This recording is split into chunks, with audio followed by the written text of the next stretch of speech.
don't know why I did this to myself. I really don't. Hi, my name is Sarah, and I read Stones to Abbigale by Onision. I feel like I'm in Onision's Anonymous or something. But yeah, that's what I did. And I don't know why. Now, if you don't know who Onision is, that is a whole can of worms I will not delve into in this video because I would be here for an hour talking about who he is, how terrible of a person he is, what he's done, and I'm sure most people watching already know who he is anyway, but in case you don't, I will leave in the description box a couple of great videos that just delve into that insanity. But basically, he is a former YouTuber who did a lot of very fucked up shit. He's changed his names many times, so for the sake of this video, I am just gonna call him Onision instead of trying to call him James, Greg, Daniel, whatever he goes by now. Oh yeah, Stones to Abbigale is a book he wrote back in 2015 where it was like the trend for YouTubers to write books. So this was clearly just something he did, not because he felt like he had a story to tell or like he has a passion for writing. I think he even like mentioned once that he has not read a book in years, and it was clearly just a cash grab on his part. So I will just say that I did not spend a cent on this book, not even from Goodreads. I just went on Reddit, found a free PDF copy of the book, and read it off my laptop or my work computer. And also, you're probably wondering, if you do know who Onision is, why are you giving this man attention? You know, I am kind of conflicted on that. I really don't think this man deserves a platform. However, I think it should be kind of reminded every once in a while of what he's capable of and how terrible he is, especially because he has recently tried to get back onto YouTube making kids content. Again, I don't want to get into his past, but I'm making this video partly because I don't even know why I read this book. I think it was just out of morbid curiosity, and I just have to make it be worth something. Now, I know that Onision hates when people reviews his books because they're always poorly reviewed, and he like thinks that people like don't have the credentials to critique his books. And no, I am not some sort of certified book reviewer. However, I am an avid reader. I work at a library, so I read books all the time. I have my library technology certificate. I myself am a writer, so I think I know a thing or two about what makes a book good. It's not in frame, but I just want to say real quick, I am wearing this shirt intentionally. This is for you, Onision, if you are watching. This book is a fucking mess. I don't even know where to begin with it. There is no real plot. The characters are terrible. It's just, there's so many grammar errors and spelling errors. When a new person talks, they don't start a new paragraph like they're supposed to. And it was very confusing for me at many times while reading. I was like, wait, who's talking right now? But instead of just a boring ass synopsis, I am literally gonna go through the notes I wrote on my laptop, and you can suffer with me. Oh shit. You ever swallowed water wrong? I just did that. Ow. The first note I wrote was literally page 1. Here we fucking go. So here we fucking go. So the first line of this book is literally, I was asleep until I met her. When I finally woke up, I learned the meaning of perfect imperfection. Excuse me. So you can tell what we're in for. So the main character of this book is named as James, and he is clearly a self-insert for Onision. And if you don't believe me, since writing this book, Onision has legally changed his name to James. So now there's nothing wrong with an author, you know, taking from their own life or their own character traits and putting them into their books. A lot of writers do that. One of my favorite authors is Stephen King, and he did that a lot in his earlier work. If you've ever read Pet Sematary, that is actually like semi-based on 2 life experiences he had where his daughter's cat died and they buried it in a pet cemetery, and also when his young son was almost hit by a car. And those 2 scenarios just made him think, what if, and Pet Sematary was born. However, one, obviously that book is fictional enough that we know like that didn't actually happen to Stephen King. And like also like there's a fine line between, you know, taking inspiration from your own life and just literally making a self-insert and trying to rewrite history or live out some weird fantasy. And that is truly what I believe is what Onision was trying to do when he wrote this book. So James is a teenage boy who lives in a town of Lakewood, which is the most generic name I can think of. And he just hates everything and everyone, and he goes on for like a good page about how he just sits back and observes everyone at his high school. But the only person that is exempt from his hatred and his judgment is a girl in his art class named Abby. Why? I don't know. She is never given a personality or character traits or anything. So my guess is that she has beer-flavored nipples. He says Abby has her general appearance, but he never describes what kind of clothes she wears, what she looks like. He says she's emo at one point, but again, does she wear all black? Did she dye her hair black? Does she wear a lot of eyeliner? What? He explains in detail that he's obsessed with her, but he never says why. He just like lists in a bunch of ways like, oh, she's all I think about, or like, she's the only good thing in my life. Dude, tell me why. So one day in art class, they have to do a project with partners, and Abby's about to be paired with this like popular athletic asshole named Jason, but she all of a sudden is just like, no, I want to be partnered with James. And I really don't understand why these two are so drawn to each other. I get that people, especially teenagers, can develop crushes on people without knowing too much about them, but there is no given explanation onto why these two are so obsessed with each other, and we never really find out why, because they are both blanker than a new chalkboard. So while they're working on their project together, James makes a joke about his mom's vibrator, and Abby finds it hilarious, but meanwhile, I just want to fucking throw up. I also, while I was reading, quickly caught on that nothing/no one is given descriptions, and when they are given physical descriptions, it's very generic. The most we get is about James' bedroom, and that is just that he's painted everything white. So I have a lot of trouble visualizing anything in this book, and that's normally not a problem I have while reading. Even with some of the worst books I've read, I have at least been able to visualize what is going on, but I can't do that here. Also, the art teacher is extremely unprofessional, and so is every other teacher in this book. I quickly caught on that every adult in this book talks like a teenager and is very immature, but given that Onision wrote this book, I'm not surprised. So Abby gives James a note that just says nice one, that's spelled Niseone, and he later, just out of nowhere, figures out that it was actually a code for her phone number, and then he calls her. Now, as a writer, there were many times while I was reading it where I couldn't help but think, okay, how would have I gone about writing this or done this differently or made it work? And honestly, I think this code thing could have been like a reoccurring theme throughout this book. Like, if you remember in The Fault in Our Stars, Gus and Hazel like always said okay to each other, and that was their thing. Like, writing codes back and forth to each other could have been Abby and James's thing, but no, it happens one time. Also, it could have like given their characters a bit of depth because it shows, oh, they're intelligent or they like to solve things. No, it happens once, that's it. Shouldn't have even been in the book. Abby should have just flat out given him her phone number.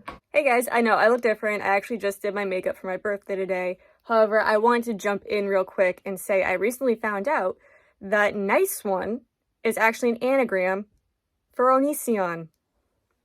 That's the only reason why Abby wrote that code.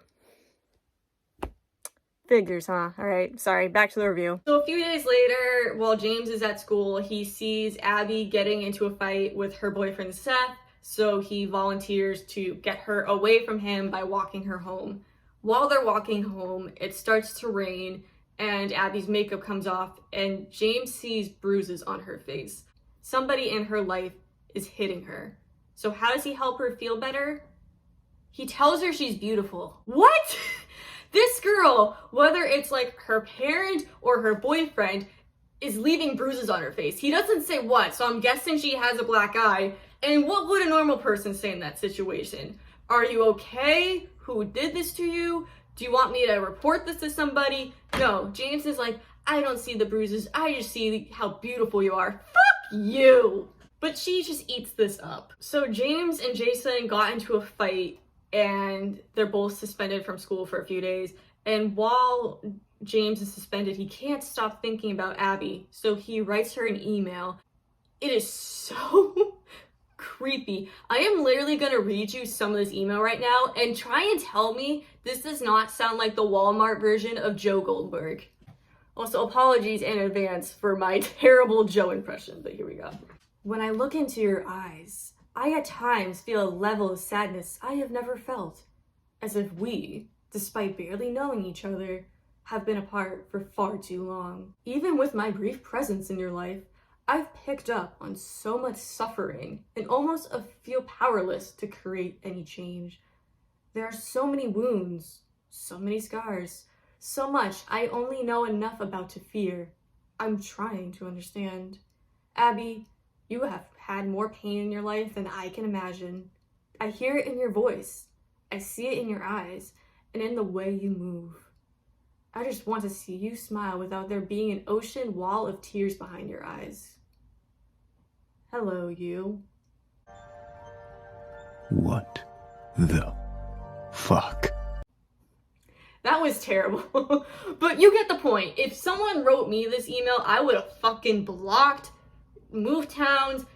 This is fucking creepy. So apparently Abby thinks so too, and she tells James to meet her at some abandoned church.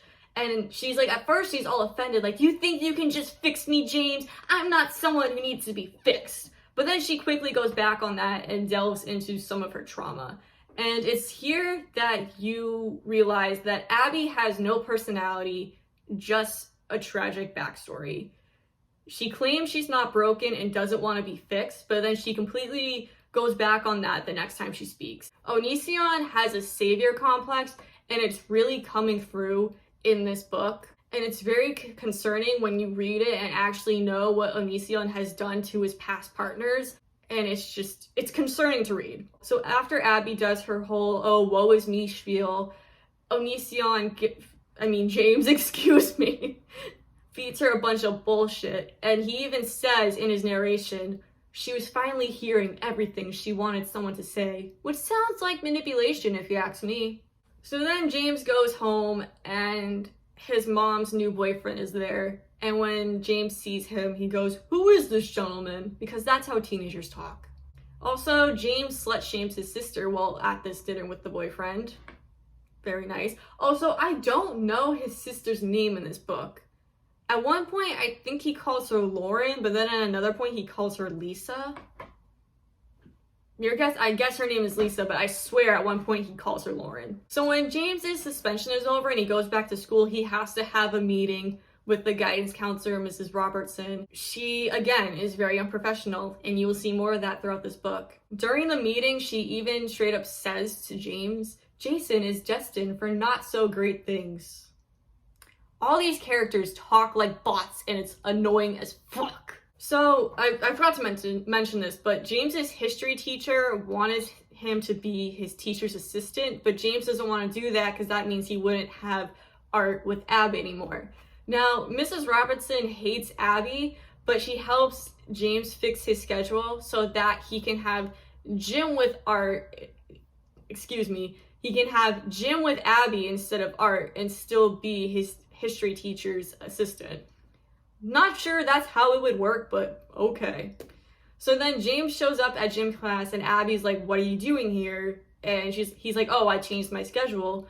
And she says, manipulating your schedule to be with someone sounds like stalking. Yeah, girl, so run! So they have gym together and then they talk on the phone. And then at the end of the phone call, James says, Abby, thank you for making my imperfect life feel perfect. If my boyfriend said that to me, I would laugh in his face. Now, we're 27 pages into it. At least I am. The PDF I read is differently formatted than the book itself. But there is finally a conflict. And that is that James's mom wants the whole family to move in with her new boyfriend, but he lives in another town. So that would mean James would have to leave Abby. Spoiler alert, this conflict doesn't last. So James gets on the bus all upset, and his friend Davis, who I haven't mentioned up to this point because he's very annoying and very pointless, notices that he's upset and is trying to cheer him up. And Davis is literally just the characterization of how Onision expects everyone to treat him in his real life. He is constantly praising James and saying stuff like, "I love you, James. I wish you were my boyfriend, James. You're the best person alive." At one point, I honestly thought that maybe like Onision was trying to write Davis as like secretly gay and in love with James, but I feel like that would take more writing talent than Onision is actually capable of, and that's just how Onision expects people to talk to him, and so he made the character of Davis so that his self-insert could have someone who talks to him like that. Also, okay, I apologize, but I forgot to give a content warning at the beginning of this video. There's talk of a lot of triggering stuff, like I already mentioned abuse, but there's also self-harm, school shootings, death, violence, just everything. So if any of that stuff is too much for you, please stop watching now, because I am about to start talking about the school shooting. So yes, there is a school shooting that happens, and while on the bus, James just automatically knows that it's Seth that's shooting up the school, and so he somehow gets the bus driver to let him off the bus, even though that's not how it would work in real life. Also, how does he automatically know that the shooter is Seth? But so anyway, he gets off the bus solely to find Abby, not actually help, but to find Abby. Now, I'm just reading this right off the notes. I said, for a shooting scene, there's no intensity to it. It reads more like witnessing someone jaywalk when there's a car coming than an actual traumatic or plot-changing event. So James finally comes face to face with Seth, so to speak, and you think that he's gonna do something. No, because out of nowhere, Jason shows up and starts beating the shit out of Seth and disarms him. Now again, I couldn't help but wonder, how would I have written this? Here's what I would have done, and it probably could have helped add some intensity to this scene. So let's just say that it's James who disarms Seth, and then they get into a little brawl, and it looks like that Seth is gonna overpower James and actually kill him, and then Jason comes in and starts beating the shit out of Seth. That could have worked, but no, like James just can't be touched because he's Onision's self-insert. So yeah, after this happens, James just magically finds Abby, and then once they're finally let out of the school, he finds his mom, and she hugs him and hugs Abby, and James shows more emotion towards Abby hugging him and his mom hugging him than he does towards the school shooting. You know, like a narcissist or a sociopath who doesn't show emotion for anyone but themselves. So they're out of school for a while, and then when they come back to school, James acknowledges that his classmates are at risk for PTSD, without showing any empathy or the shooting having any effect on him whatsoever. Also, he says that 52 students were killed, which would have made this the deadliest school shooting in history if it were real, and he treats it like a footnote. I'd much rather read 19 Minutes Again, and that book was crap. Alright, in my notes, I wrote that James says to Abby, "You're a core section of my programming." And Abby says, "There you go again with your robot talk." So Onision acknowledges that his characters talk like robots, so maybe stop? So they have a speaker come to the school, and he says nothing empathetic or helpful to these traumatized teens. And the whole time I'm reading this, I just can't help but think, hey, it's called tack, you fuck rag. But he actually speaks a bit nicer than how Onision does after a shooting happens in real life, so I'm halfway through this book, and James and Abby finally have their first kiss, and it reads like bad fan fiction, but that is actually a writing improvement. I don't think James ever officially asked Abby to be his girlfriend. They just kind of got together. Did she ever officially break up with Seth? Did I just repress it? I don't remember. So James walks Abby home, and as soon as she gets home, her dad is there, and he starts verbally abusing her. And James lets this happen. Some boyfriend. But then once he threatens to physically hurt her, then he steps in. Then it's like the dad hits him in the head with a beer bottle, and then out of nowhere a police officer comes and arrests the dad. After Abby's dad is arrested, the cops let Abby leave with James, and she's just gonna stay with him. Again, not sure that's how that would work in real life, but okay. They say I love you for the first time, and it's about as unemotional as you would expect. Abby calls James selfless and loving, but he does the bare minimum that a boyfriend should do. And literally, let's not forget, like a page ago, he was letting her dad verbally abuse her. So now that Abby and James are dating, Davis gets really jealous and angry at James for no reason. And then like James says some stupid bullshit to him, and it's happiness, as far as I care, can't be required through any means if love is not involved. Onision, weren't you gonna sign the rights over for your son so that you could go off and date an 18-year-old? How do you know what love is? I haven't really talked about it up until this point, but like Onision will just have James spew out like this fake woke, like surface deep philosophical bullshit to make him seem smart, and characters like Abby and Davis eat it up, but like really it's just generic shit you could find out of a fortune cookie. So in this next chapter, the president shows up to talk to people, and again, he talks like a robot, praises James even though he did nothing. Like, he even says, oh, you almost were the hero. Yeah, keyword there, almost. He did jack squat. And that's really it. The president serves no weight to the story other than to let Onision live out some fantasy of having either Bush or Obama talk to him. Bush was president when Onision was in school, I believe, or was it Bill Clinton? I don't know. But Obama was a president when Onision published it. So one of those three presidents, I'm guessing, is who Onision fantasized saying that, like, this nice stuff to him. And it, like, really serves no purpose.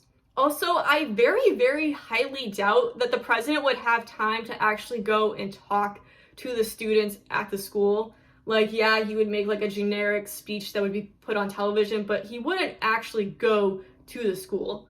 I do know that after the Dark Knight Rises shooting, that Christian Bale actually did go to the town where it happened and met with some victims and their families, but Christian Bale is an actor, he's not the president, so he would have more free time in his schedule. So Abby mentions that Jason grabbed her butt, and James uses that as a leeway to call her butt cute. Time and place, dude. So I mentioned earlier that James was possibly gonna have to move away from Abby, but no, it turns out that just James and his, so it turns out that just James's mom and his sister are gonna move in with the boyfriend, and Abby and James are gonna stay in the condo together, and that the boyfriend agreed to just pay for all the utilities and groceries. How many times have I said this in this review? That's not how it would work in real life. But okay, Onision. This fucking sucks! I hate it! I fucking hate this! I am putting more thought into this book than Onision did. So Abby finally snaps at James. I almost called him Onision again. She finally snaps at James for psychoanalyzing her. Where was this 50 pages ago? Someone here, or is that my dog? One sec. So my mom came home literally right as I snapped and started yelling. So that's embarrassing. So if I'm more dulled down, that's why. As I was saying, Abby finally gets fed up with James psychoanalyzing her, and then she asks him to have a conversation with her while she's in the shower. It's very like, he literally just says in a paragraph, Abby wanted to talk to me while she took a shower. Okay. Again, I can't help but wonder, how would I fix that? Now, here's what I would have done personally. I would have had them have their little conflict where she gets mad at him for psychoanalyzing her, and then she storms off and starts taking a shower, but then like after a minute or two, James walks in while she's showering, and then they continue their conversation. Is it a little weird? Maybe, but it makes more sense than just, hey, I'm gonna take a shower, let's talk. You know what, I am actually gonna try that on my boyfriend and see how it works. James even says during this conversation, my over-philosophical nature. Dude, what philosophical nature? Get bent. So Abby steps out of the shower and reveals a bunch of self-harm scars that James doesn't even notice at first because he's just like, oh my god, there's a naked girl in front of me. And then once he does start noticing her scars, he starts kissing them, and this just sends the wrong message about mental illness and self-harm to the young target audience that Onision once had. Kissing someone's scars and telling them they're perfect despite their self-harm scars is not gonna fix the root cause of why they're doing that to themselves, and it just sends a very wrong romanticized message. And I really don't want to go off on a tirade about it, but it really did frustrate me while reading this book that this is how Onision views such a deep issue. And then that happens, and then in the next chapter, Abby calls James's mom, like she calls her mom. And she says, what? She could be my mom someday. And like James meant this to be like, oh, she sees a future with me. But really, I just see it as this poor girl whose mom walked out on her. Okay, I forgot to mention that. Her mom walked out on her. So she's just clinging on to the closest thing to a mother figure she has right now. That's just me.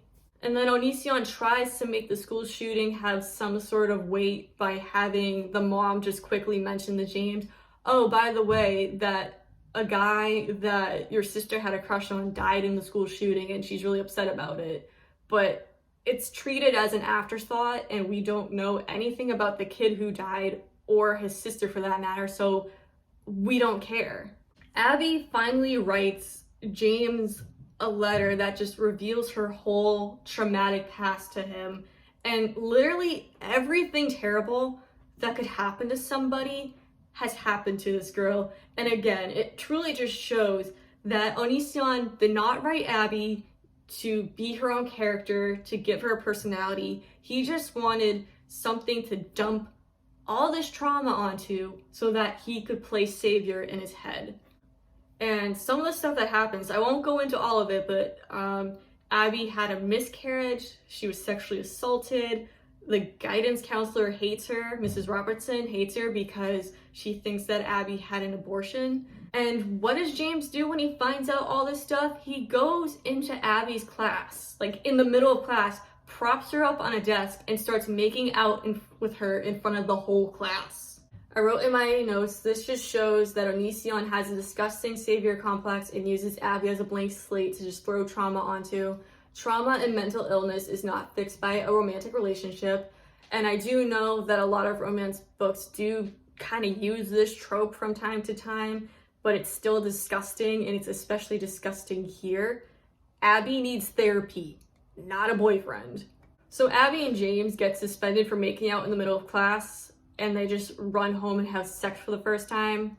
And I tried to read that part, but I couldn't do it. Look, I have read the sewer scene from It, but I refuse to finish that scene in this book. Oh! Ew! Dude! What the fuck? So James and Abby do not spend Christmas vacation with James's family like they probably should have. No, they spend it alone and just spend the whole break having sex. And James literally acts like his third eye has been opened because now he's had sex. That's not how it works.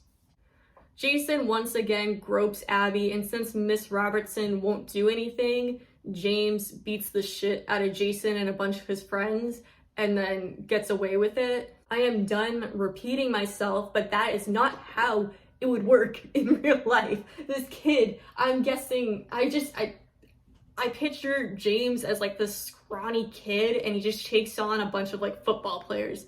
No, that's not how it would work. And so Jason, who's been minus, you know, saving the school from Seth has been characterized as like a misogynist asshole this whole book. But he finally has an aha moment when James said, well, what would you do if I grabbed your girlfriend's butt? And Jason's like, oh, I would kill you. Oh, wait, I guess that means you don't like me touching your girlfriend's butt. I'm sorry. And they're just friends now. That's not how it works. That's not how it works. That's not how any of this works. I don't understand Jason's character. Is he supposed to be like a rival that becomes a friend? Is he supposed to show that people are capable of change? Because he kind of goes back and forth with that. Why am I questioning it at this point? Oh, there's a point where James says, I've always hated chauvinistic men. That's rich coming from Onision. So then there's a random time jump, and now it's like almost the end of the school year. I'm guessing like May or June. Davis has finally become okay with Abby and James dating, and like they're all friends now. And while they're driving one day, they see a man unalive himself, and David tries to stop him and gets hit by a car. I should be sad, but I'm not. This is very gratuitous. Like, okay, another tragic event. My bingo card is filled up. Bingo. So James blames himself for Davis's death, but then he quickly gets over it when his mom spends half of her son's eulogy praising James. I shit you not. This woman spent what should have been time talking about her son. She does talk about her son a little bit, but mostly she spends this eulogy stroking James's ego, and it's like, it's not your fault, James. It would have happened even if you weren't there. Like, why didn't you just say this to him in private? So at school, the teacher that James has been TAing for just randomly wants him to run for president, and this goes nowhere. I don't know why it's here. I don't even know why I'm mentioning it right now. It's in my notes. And finally, I have 10 pages left in this book, and there is finally some sort of conflict between James and Abby. So Abby is all of a sudden in trouble with Mrs. Robertson because Mrs. Robertson believes that Abby was somehow responsible for the school shooting. And so when James asks Abby, why does she think that? Abby says, well, she wrote some letters to Seth where she wrote about how she just wanted everyone to disappear, and maybe that's why he did the school shooting. And James actually gets mad at Abby for this. Like, it only lasts for a page, but really? So like literally as she's telling him about this, he just walks away, giving her the silent treatment, you know, an abuse tactic. And he goes and takes a shower, and he mentions while he's in the shower that he can hear her crying really loud in their bedroom. And like, knowing how Onision actually did that to one of his ex-girlfriends, one of his exes named Shiloh said that he would do something abusive and make her cry, and then he would kick her out of the bedroom because her crying was keeping him up. So knowing that Onision has probably done something like this in real life and doesn't see the issue and how it's abusive behavior, just it sent a chill down my spine reading it. But regardless, while he's in the shower, he's just like, you know what? The shooting wasn't Abby's fault, and all is forgiven. That conflict lasted a page, if that. Why is it in this book? Why is this book even a thing? So a random kid that we've never seen before throws black paint on Abby, and the principal just screams at him and acts really unprofessionally, like every other adult in this book. So basically, Mrs. Robertson has been telling the students that it's Abby's fault the shooting happened, and that's why the kid threw paint on her. And so the principal says over the intercom that, like, there are some rumors going around about Abby, and they're not true. Mrs. Robertson, you're fired. Like, okay, it doesn't exactly happen like that, but that's pretty much what happens. James tells Abby that she turns bad things into beauty. What? And then, so Mrs. Robertson is fired, she burns down the school, and the book just ends there. That's it. Literally, the last page of the book is just Jason, Abby, and James at the at the remains of the school. And James is like, okay, I'm not running for school president then, and the book just ends. And I am done, and I am exhausted, and I'm embarrassed because my mom heard me yelling. And I am done. This book was shit. The worst. The only good thing to come out of this was that I now feel better about my own writing skills. This is gonna be a bitch to edit. If you made it this far in the video, thank you very much for watching. Follow me on Twitter, Instagram, Letterboxd, whatever. Subscribe, I guess, I don't know. Let me know if you want me to read even more terrible books. My boyfriend suggested a really bad book to me that I am going to be reading next. But if you have any recommendations, let me know. Please don't recommend Onision's other books though, I can't do it again. Also, Onision, if you're watching this, alright, bye.